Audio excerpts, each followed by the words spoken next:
উত্তর কোরিয়ার মাটিতে লাখো কোটি ডলারের খনিজ সম্পদ। যুক্তরাষ্ট্রের বিরুদ্ধে হুঙ্কার, একনায়কতন্ত্র ও মানবাধিকার লঙ্ঘনের অভিযোগে বিশ্বজুড়ে পরিচিত উত্তর কোরিয়া। খুব অল্প লোকেই জানে যে দেশটি দাঁড়িয়ে আছে কয়েক লাখ কোটি মূল্যের খনিজ সম্পদের উপর।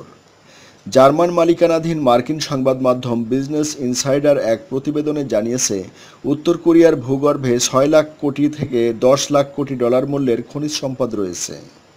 প্রতিবেদনে বলা হয়েছে, উত্তর কোরিয়ার পাহাড়ি এলাকাগুলোতে প্রায় 200 ধরনের খনিজ সম্পদ রয়েছে। এসব খনিজ সম্পদের মধ্যে রয়েছে সোনা, লোহা, copper, zinc, magnesite, limestone, tungsten, graphite ও কোয়ার্টজ। এসব খনিজ সম্পদের অনেক ভাণ্ডার বিশ্বের মধ্যে সবচেয়ে বড় হতে পারে।